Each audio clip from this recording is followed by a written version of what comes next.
नमस्कार, metro news देख रहे हैं आप। आपके साथ मैं हूं आयुष सूर्यवंशी।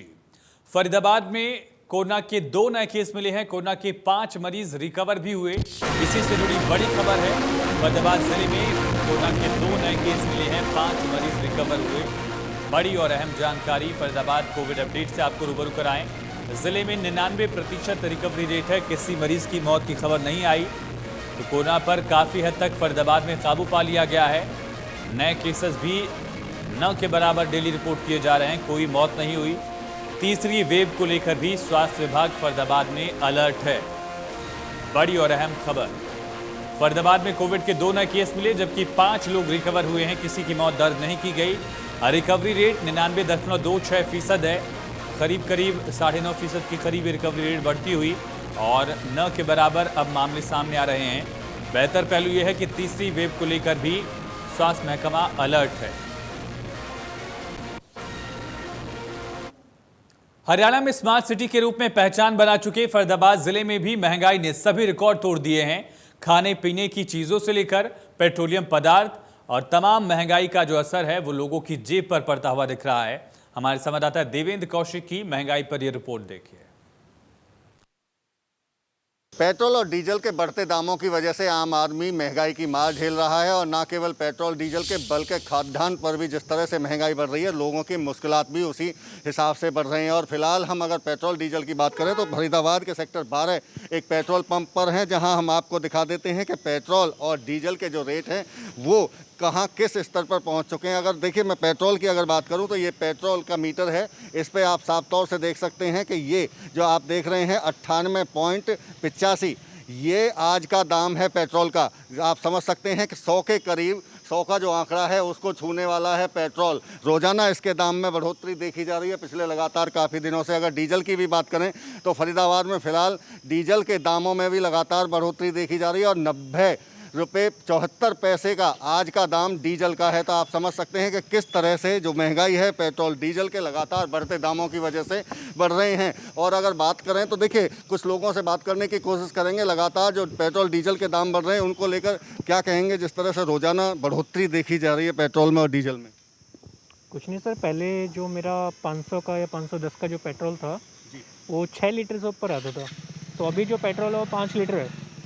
तो कहीं ना कहीं अगर 1 लीटर पेट्रोल कम होता है तो मेरी गाड़ी 35 का माइलेज देती है। तो 35 किलोमीटर मैं डेली कम चल रहा हूँ, या 35 किलोमीटर का मेरा जो है डेली का नुकसान है।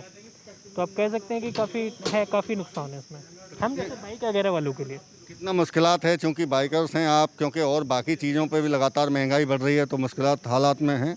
बिल्कुल सर, बिल्कुल होता है सर, बहुत फ़र्क पड़ता है जेब में, काफ़ी फ़र्क पड़ता है। आप साफ तौर से सुन सकते हैं कि काफ़ी फ़र्क उन लोगों को पड़ता है जो रोज़ाना अपना पेट्रोल बाइक में या गाड़ियों में डलवा रहे हैं या डीजल ले रहे हैं। और बात और भी करेंगे आपसे, ये जो रेट हैं, अगर रेट की बात करें तो ये कब से लगातार बढ़ रहे हैं? सर ये 6 महीना से डेली रेट में बढ़ रहा है लॉकडाउन से, और इससे कस्टमर बहुत परेशान हैं। क्या बोलते हैं कस्टमर? कुछ आपसे कोई झगड़ा या क्योंकि लगातार रेट जब बढ़ते हैं आप? नहीं, हमसे भी बहसबाजी करते हैं कि अभी तो कल ये रेट था, आज ये कैसे रेट हो गया, और ये 100 पार हो जाएगा कि नहीं होगा। लोगों के दिमाग में ये है कि ये कब रेट 100 पार कर जाए। कैसे समझा पा रहे हैं उन लोगों को जो लगातार बहस कर रहे हैं आकर? हम यही समझा पा रहे हैं कि सर ये हमारे हाथ में नहीं है, ये सरकार बढ़ा रही है और जो है हम तो एक तेल डालने वाले हैं। बिल्कुल, देखिए, निश्चित तौर से कहीं ना कहीं बढ़ती महंगाई लोगों को, आम लोगों को परेशान कर रही है और इसी की वजह से पेट्रोल पंप पर जो बढ़ते पेट्रोल और डीजल के दाम हैं उनकी वजह से लोग उलझते हुए भी पेट्रोल पंप कर्मियों से देखे जा सकते हैं। और साफ तौर से कहना है कि उन्हें बेहद बड़ा मुश्किल होता है लोगों को समझाना कि किस कदर जिस तरह पेट्रोल के दाम बढ़े हैं या डीजल के बढ़े हैं वो सरकार के हाथ में हैं, उनके हाथ में नहीं है। क्योंकि रेट जो फिक्स हो रहे हैं वो लगातार रोज़ाना बढ़ रहे हैं और इसमें पेट्रोल पंप कर्मी बड़ी मुश्किल से लोगों को समझा पा रहे हैं कि ये उनके हाथ में नहीं है। फरीदाबाद से देवेंद्र कौशिक, इंडिया। फरीदाबाद जिला कार्य समिति की बैठक में केंद्रीय मंत्री कृष्णपाल गुर्जर ने शिरकत की। उन्होंने कहा कि पीएम ने जो जिम्मेदारी दी है वो एक उपलब्धि नहीं बल्कि जनता के प्रति उनकी जिम्मेदारी है। पिछले 7 साल में जिस तरह से प्रधानमंत्री के नेतृत्व में देश प्रगति कर रहा है वो सबके सामने है। कृष्णपाल गुर्जर ने कहा कि मैं पार्टी का एक कार्यकर्ता हूं और नेतृत्व जहां जो जिम्मेदारी देता है उसे निभा रहा हूं। भारी उद्योग मंत्रालय के मंत्री होने के नाते उन्होंने ये कहा कि फरीदाबाद में मोदी और मनोहर सरकार में पिछले 7 साल में काफ़ी विकास हुआ है। वो फरीदाबाद के विकास के लिए लगातार कोशिश कर रहे हैं। कृष्णपाल गुर्जर ने बीजेपी कार्यसमिति की बैठकों को लेकर कहा, पार्टी अलग अलग विषयों पर चिंतन करती है। उसी कड़ी में बैठक की जा रही, जिसमें केंद्र सरकार की 7 साल की उपलब्धियों को कार्यकर्ताओं के बीच बताया जाएगी, ताकि जनता के बीच में उपलब्धियों को ले जाया जा सके। आप देख रहे हैं बैठक तो हमारी नियमित होती है, मंडल से लेकर केंद्र तक लगातार पार्टी का एक सिस्टम है। लगातार हमारे संगठनों की बैठकें विधिवत होती हैं। हमारे राष्ट्रीय अध्यक्ष नड्डा जी ने केंद्र सरकार की जो 7 साल की उपलब्धियां हैं उन पर पूरे विस्तार से पूरे देश के लोगों को प्रशिक्षण देने का काम किया। तो ऐसे ही आज अपना वो ऊपर से नीचे, फिर राज्य में, फिर जिलों में, फिर मंडलों में। तो पहला है केंद्र सरकार की 7 साल की उपलब्धियाँ उन कार्यकर्ताओं के बीच में रखी जाएंगी, जिससे आम जनता के बीच में पिछले 7 साल में दुनिया के सर्वश्रेष्ठ नेता आदरणीय मोदी जी के नेतृत्व में केंद्र सरकार ने जो योजनाएं लोगों के हित में, गांव गरीब किसान के हित में बनाई हैं, उन सब योजनाओं की जानकारी अपने कार्यकर्ताओं को। देखिए, मैं अपनी नए रास्ते, नई चुनौतियाँ आएंगी। मैं अपनी तरफ से आदरणीय मोदी जी का अपने क्षेत्र के लोगों की तरफ से हार्दिक आभारी हूँ और हृदय से उसका धन्यवाद करता हूँ। राष्ट्रीय महिला जागृति मंच ने चावला कॉलोनी में रक्तदान शिविर लगाया। कार्यक्रम में मुख्य अतिथि के तौर पर बीजेपी नेता टीपर चंद शर्मा ने शिरकत की। मौके पर रक्तदान करने वाले लोगों को मुख्य अतिथि और जागृति मंच के पदाधिकारियों ने तुलसी का पौधा और सर्टिफिकेट दिया। बीजेपी नेता टीपर चंद शर्मा ने कहा कि रक्तदान से जरूरतमंद थैलेसीमिया ग्रस्त बच्चों की मदद होती है। अंबिका शर्मा ने कहा कि उनका मंच समय समय पर सामाजिक कार्य करता रहता है और समाज के हित में काम करता है।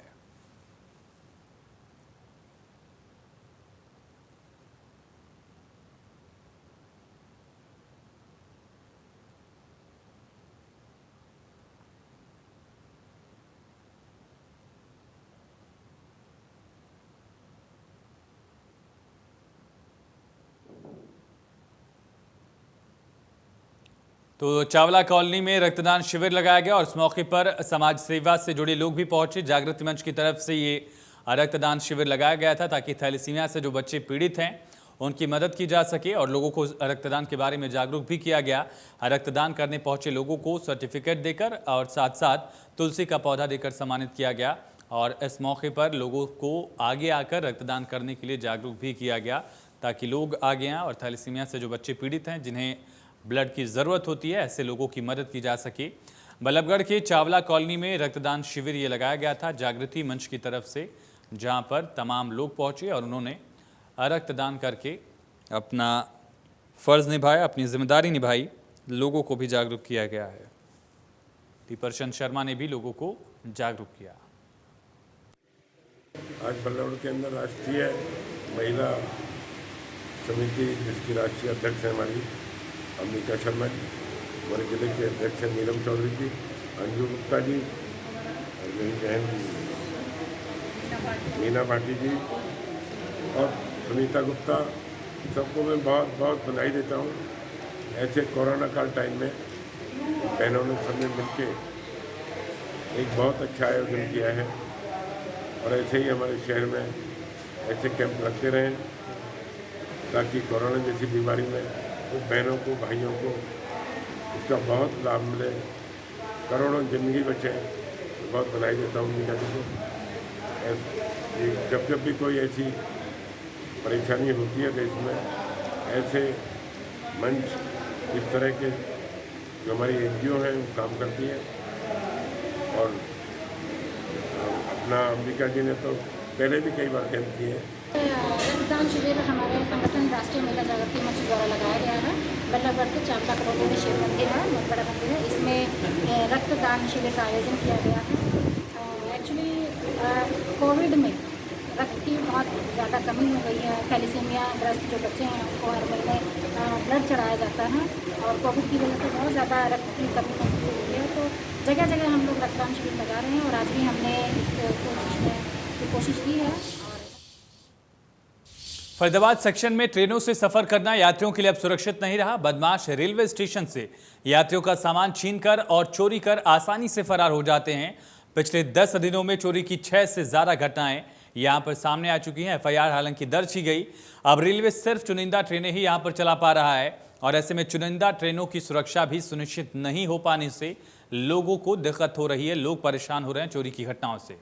मध्य प्रदेश के टीकमगढ़ के रहने वाले शिवम रजक ने FIR के जरिए शिकायत दर्ज कराई कि वो दिल्ली से गीता जयंती एक्सप्रेस से टीकमगढ़ जा रहे थे। उनकी सीट B4 कोच में रिजर्व थी। जब ट्रेन फरीदाबाद से चलने लगी तभी एक बदमाश बैग लेकर चलती ट्रेन से कूदकर फरार हो गया। बैग में 3000 रुपए, नए कपड़े, आधार कार्ड, ड्राइविंग लाइसेंस समेत कई कागजात भी थे। दूसरी वारदात मथुरा की रहने वाली अंजलि के साथ हुई। अंजलि देहरादून एक्सप्रेस में भरतपुर से यात्रा कर रही थी। इनकी सीट S3 कोच में थी। ट्रेन जब फरीदाबाद स्टेशन से निकलने लगी तभी एक बदमाश मोबाइल छीनकर चलती ट्रेन से कूदकर फरार हो गया। इसके पहले भी इस तरह की घटनाएं सामने आ चुकी हैं। रिपोर्ट देखिए। ट्रेनों के अंदर बढ़ती चोरी के मामलों को जीआरपी सुलझाने में नाकामयाब हो रही है और एक तरह से चोरों की तरफ से जीआरपी को एक खुली चुनौती दे दी गई है। हम फिलहाल फरीदाबाद सेक्शन पर खड़े हैं और फरीदाबाद रेलवे स्टेशन पर अगर मैं दिखाऊं आपको तो ये जो तमाम ट्रेनें खड़ी हैं इससे यात्रा करने वाले लोगों के लिए मुश्किल बढ़ गई हैं, क्योंकि फरीदाबाद रेलवे स्टेशन के अगर यहाँ थाने की बात करें तो 6 FIR दर्ज हो चुकी हैं अब तक 7 दिन में, और किसी भी मामले को अभी जीआरपी और RPF सुलझा नहीं पाई है। आप साफ तौर से समझ सकते हैं कि जिस तरह से अभी पूरी तरह ट्रेनों का संचालन शुरू नहीं हुआ है, कुछ ट्रेनें चल रही हैं, लेकिन इसके बावजूद भी चोर कहीं ना कहीं जो जीआरपी है और RPF के पुलिस कर्मियों को चुनौती देते हुए दिखाई दे रहे हैं। यहाँ बाकायदा जो मामले दर्ज किए गए हैं उनमें साफ तौर से कहा गया है शिकायत में कि वो ट्रेन में बैठकर सफ़र कर रहे थे और इसी बीच में चोर ट्रेन के अंदर घुसकर उनके सामान को छीनकर उनसे भाग जाते हैं। उसके बाद कहीं ना कहीं जीआरपी और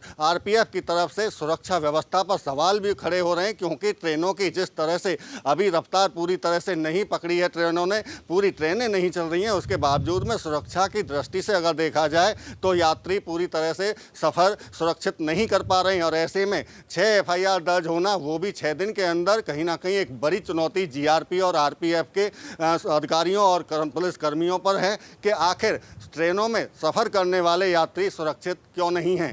फरीदाबाद से देवेंद्र कौशिक, इंडिया न्यूज। फरीदाबाद से इस वक्त की बड़ी खबर है। न्यू टाउन रेलवे स्टेशन पर एक हादसा हुआ। चलती ट्रेन में उतरने की कोशिश में 3 लोगों की मौत हो गई। पंजाब मेल से उतरने के दौरान यह हादसा हुआ। पटरी पर दूसरी ट्रेन की चपेट में 3 यात्री आ गए।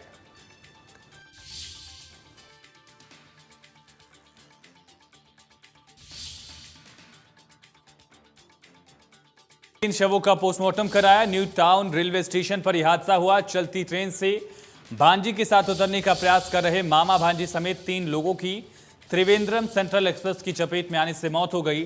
सूचना पर जीआरपी RPF मौके पर पहुंचे। शव को कब्जे में लेकर पोस्टमार्टम के लिए भेजा गया है। मृतकों की पहचान कर जीआरपी ने परिजनों को घटना की जानकारी दे दी है। जानकारी के मुताबिक बल्लभगढ़ के गांव करनेरा निवासी केशव 8 जुलाई को अपनी बहन के घर यूपी के कासगंज गए थे। वहां से 16 वर्षीय भांजी पलक को साथ लेकर फरीदाबाद आ रहे थे। पंजाब मेल से सफर के दौरान रात करीब 10 बजे ट्रेन न्यू टाउन स्टेशन के पास गुजर रही थी। इस ट्रेन का न्यू टाउन रेलवे स्टेशन पर स्टॉपेज नहीं है। ऐसे में ट्रेन की रफ्तार कम होने पर केशव भांजी पलक के साथ चलती ट्रेन से उतरने की कोशिश में दिल्ली की ओर से Trivandrum central station train Mathura की ओर से जो जा रही थी उसकी चपेट में आ गए मामा भांजी। दोनों की मौके पर मौत हो गई। और यही नहीं, एक अन्य युवक भी पंजाब मेल से उतरने का प्रयास कर रहा था, वो भी त्रिवेंद्रम सेंट्रल स्पेशल ट्रेन की चपेट में आ गया। मृतक की पहचान 20 वर्षीय मनीष के रूप में हुई है। मनीष मूल रूप से राजस्थान के भरतपुर के गांव नदुला का रहने वाला था। वो बल्लभगढ़ की एक कंपनी में नौकरी करता था। जीआरपी थाना प्रभारी सूरतपाल ने बताया कि घटना की जानकारी मृतक के परिजनों को रात में ही दे दी गई थी। जानकारी मिलने पर परिजन फरीदाबाद पहुंचे। शवों का पोस्टमार्टम कराकर उन्हें सौंप दिया गया है।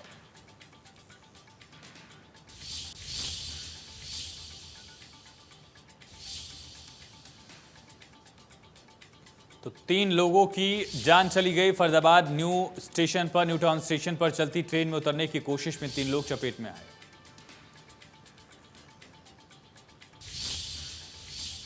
और इसी के साथ मेट्रो न्यूज फरीदाबाद में इतना ही, लेकिन खबरें लगातार जारी हैं। बने रहिए इंडिया न्यूज के साथ।